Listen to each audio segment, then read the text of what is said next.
what we're looking at, and the next few clips will all be similar, and there'll just be a couple different tweaks of how they're doing the same thing. So in recent episodes, when we talk about pass combinations and offensive motions and shit like that, and teams are doing the exact same thing, they're trying to present it in a different way so that the other team doesn't recognize it. So Joe Burrow, one of the best at recognizing coverages, right? You got to toy with him, otherwise he'll pick you apart. They know that. So the Bengals are in open here, which means there's no running back in the backfield. It's five wide. If you guys can see that, there's a tight end here that looks like an offensive lineman, but they have 5 wideouts. There's no running back, right? So very much high percentage pass play. And this is probably a 3rd and long situation, just given what I'm looking at here. But the Steelers know what they're going to try to do. They're going to try to throw the ball down the field. So what they're doing here is pre-snap, they're making it look like it's like a one high situation, right? And if you, again, very, very much so should look at our coverage episode. We'll explain a lot of this, but they have a one high safety, which is up towards the logo. John, if you want to, you can kind of see that guy. Yep.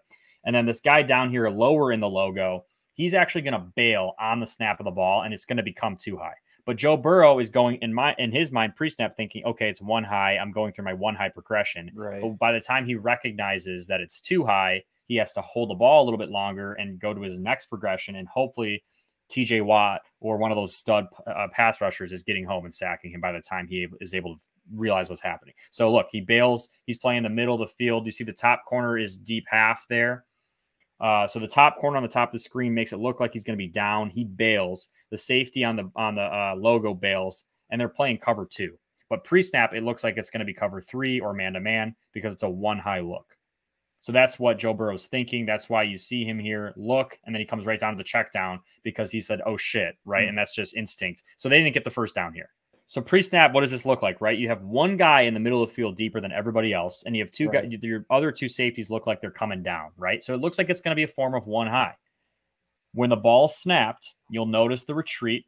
Yep. It's to 2 high. And now it's a different player who's playing that middle of the field. I was about to say, it's actually Minkah Fitzpatrick this time in the middle of the field playing that Tampa 2 look. It's a version still of cover 2.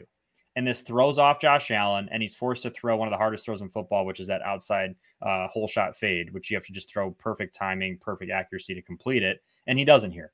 And this gets them off the field on 3rd down again. And look at the pressure too that they're coming with. They can blitz 4 because of the TJ Watt effect. Yeah, and they drop. Look how many guys they drop into coverage, right? And they're able to do that. That poor offensive line. I mean, look at it. I mean, they actually do a really good job to start. They do a good job. And Josh here probably should tuck it and run or try to make something happen. But, it's tough. Pittsburgh makes it tough on quarterbacks, especially if you fall behind on 3rd down. I just have to also just to sidetrack here for a second. The job that NFL tackles have is ridiculous. You got to think these are, 320, 330 pound men having the most insane level of get off to be able to actually step and make these blocks that are happening. I mean, look at this dude right here. Just great job. I mean, that's not just to give Allen enough time to even make that throw. He should have been, honestly, with that pass rush, that could have very easily turned into a sack, and it didn't. Credit to that offensive line. So, and that's what Pittsburgh's trying to do. They're trying to put those tackles in shitty situations, and they're saying that we're going to drop into this coverage and confuse you. And what this next clip is going to show, as I kind of get into it, those were both looks where they started with a one high look, and then they made it look like it was one high, and then it switched into 2 high. So here you kind of see the opposite, right? So as you press play, you'll see what they start to do here. This is crazy what they ask him to do. So I want you to go back to the beginning. Keep an eye. Edmonds, this linebacker here, he's just in. See where TJ Watt is on the bottom of the screen. Yep. One player inside of him. One more inside him. Watch him. What his responsibility here is. So he looks like he's blitzing pre-snap. Quarterback sees that. Watch what he does here. Bails all the way to the opposite hash my God. And covers the middle of the field.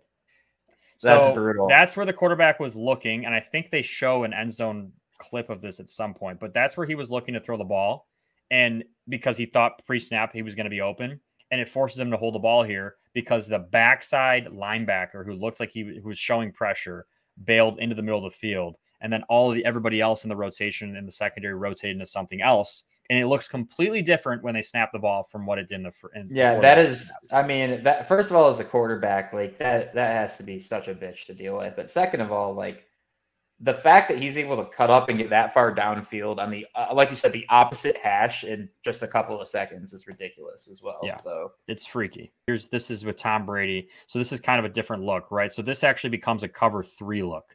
So they line up. It looks just like that cover 2 look that we've seen 3 times now. But instead of it staying in cover 2, the corners are bailing into their thirds. The safety now drops into the third, and the other guys come down. So it's actually the exact opposite of what they've been doing. So they showed cover 2, went to cover 3 here, threw off the GOAT, Tom Brady, right? Again, when they're playing against quarterbacks like Brady, Burrow that can just pick apart defenses mentally, you have to toy with them. And this gets Tom Brady here. It forces him to throw a bad ball, forces him to rush his throw.